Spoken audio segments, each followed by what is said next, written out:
Hello and welcome back to channel one guys. मेरा नाम है आशीष गायकवाड़ और स्वागत है आप सभी का फिर से एक बार हमारे यूट्यूब चैनल पे। दोस्तों, पिछले वीडियो को आपने काफ़ी अच्छा प्यार दिया, काफ़ी अच्छा सपोर्ट किया। जो हमने टारगेट रखा था लाइक का, वो एक दिन का टारगेट था और आपने बस 5 घंटों में ही उस लाइक टारगेट को अचीव करा।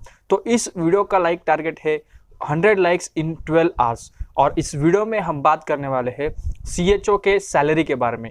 CHO करने के बाद क्या सैलरी आपकी होगी, क्योंकि काफ़ी स्टूडेंट्स मुझे इंस्टाग्राम पर DM करके ये चीज़ पूछते हैं कि CHO करना सही रहेगा या नहीं रहेगा, इसमें सैलरी कितनी मिलेगी। तो ये सभी चीज़ें हैं जिसके बारे में हम इस वीडियो में बात करने वाले हैं। इस वीडियो में बने रहिए।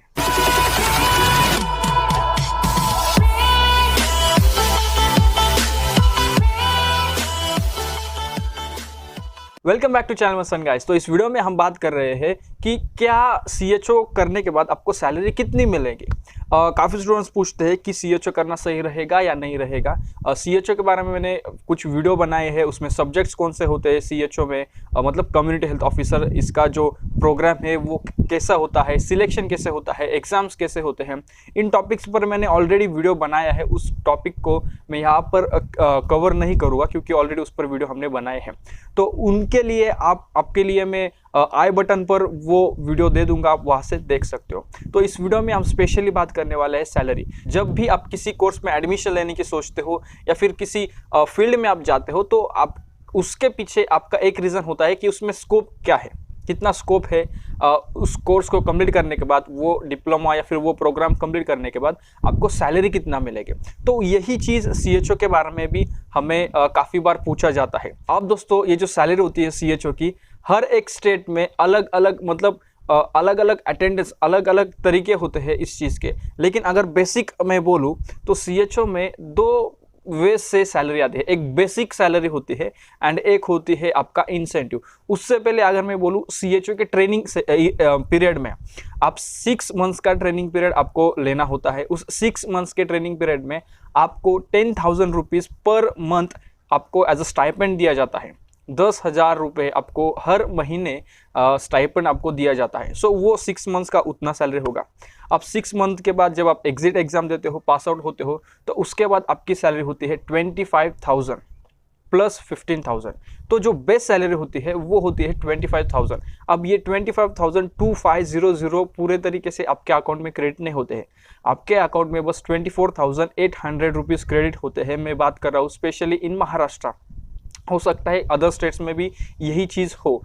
जो 200 रुपीज़ होते हैं वो होता है टैक्स, मतलब जितना हमने जाना है उसे एज अ टैक्स कंसिडर किया जाता है और वो चीज़ें कट की जाती है 200 रुपीज़। उसमें क्या क्या चीज़ें इंक्लूड है, क्या है, इसके बारे में हमें ज़्यादा जानकारी नहीं है, इसलिए उस पर हम ज़्यादा फोकस नहीं करेंगे। बट जो सैलरी आपको क्रेडिट होती है, बेस्ट सैलरी, वो है 25,000, मतलब 24,800 रुपीज़।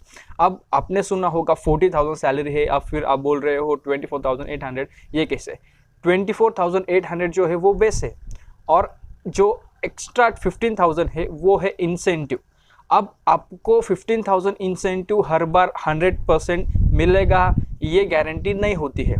कुछ CHOs को वो मिल सकता है और कुछ CHOs को वो नहीं मिल सकता है। वो डिपेंड करेगा उनके जॉब पर, उनके ड्यूटी पर। जो टारगेट्स होते हैं, जैसे कि NCD स्क्रीनिंग, तो NCD स्क्रीनिंग का टारगेट आप अचीव करते हो तो उसके लिए एक पर्टिकुलर अमाउंट है। फिर आपके एरिया में कितने पेशेंट्स की टेस्टिंग हुई है, कितने पेशेंट्स पॉजिटिव आते हैं, उसके बाद ANC चेकअप कितने होते हैं, HbA1c विजिट्स आपने कितने किए हैं, इम्यूनाइजेशन कितना हुआ है, TB के कितने पेशेंट्स एक्टिव हुए हैं, कितने लोगों को आपने स्क्रीनिंग के लिए रेफर किया है। तो इस तरीके से 14 to 15 पॉइंट्स है जिसके बेसिस पर आपको सैलरी दिया जाता है। वो जो इंसेंटिव है 15,000, तो उन पॉइंट्स के बेसिस पर अगर आपने वो टारगेट अचीव किया है, देन ओनली आपको वो 15,000 सैलरी मिलेंगे। तो वो डिपेंड करता है। फिर अगर 80% आपने काम किया है तो उस बेसिस पर आपको 100% सैलरी मिलती है। 75 या फिर 70% किया है तो उस बेसिस पर आपको सैलरी मिलेंगी। तो वो चीज़ें होती है। तो इस तरीके से आपकी सैलरी डिपेंड करती है।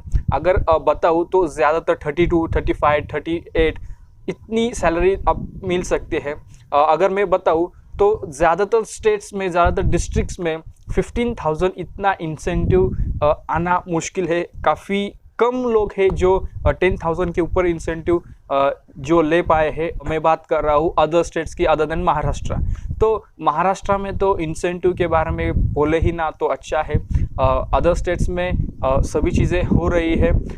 इसके ऊपर ज़्यादा मैं बात नहीं करना चाहता, लेकिन सैलरी के बारे में ये बताना था कि 25,000 सैलरी, उसमें से 24,800 आपकी सैलरी होती है एंड जो 15,000 है वो इंसेंटिव होता है। वो आपके वर्क के बेसिस पर होता है, आपका परफॉर्मेंस बेस्ड इंसेंटिव उसे कहा जाता है। तो ये है सैलरी के बारे में। बात पर मैं एक और चीज़ ऐड करना चाहूँगा कि जो CHOs की सैलरी होती है वो रेगुलर नहीं होते। एक्सपेक्टेड सैलरी डेट होती है पहले 10 दिनों में, मतलब 5 किसी भी मंथ के 5 या फिर 10 तारीख को सैलरी होनी चाहिए, एक्सपेक्टेड है। लेकिन हर महीने ये सैलरी रेगुलर टर्म्स पर होगी ये गारंटी नहीं है, क्योंकि विद एक्सपीरियंस में ये चीज़ बोल रहा हूँ।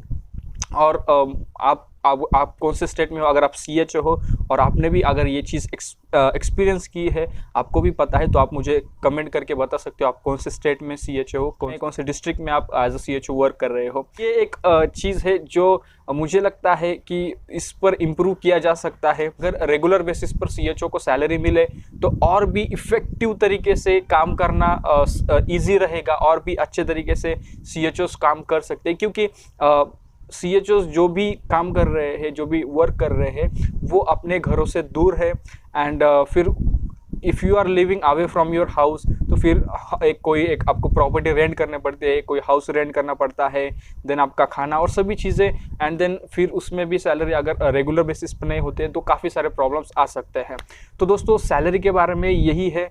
अगर आपको लगता है इस पॉइंट को मद्देनज़र रखते हुए अगर आप सोच रहे हो CHO अच्छा है या गलत है, आपको क्या लगता है CHO करना सही रहेगा या नहीं रहेगा? मेरे ख्याल से मैंने चीज़ें बोल दी है, आप बताइए आपको क्या लगता है। तो इस वीडियो में बस इतना ही, मिलते हैं किसी और वीडियो में किसी और टॉपिक के साथ। अगर आपके कोई डाउट है तो आप मुझे कमेंट बॉक्स में कमेंट करके ज़रूर बताएं। इस वीडियो के जो स्टार्टिंग के 5 घंटे है उसमें जो भी कमेंट्स आएंगे, हर एक कमेंट को मैं पर्सनली रीड करूँगा एंड ट्राई करूँगा आपको रिप्लाई दूँ।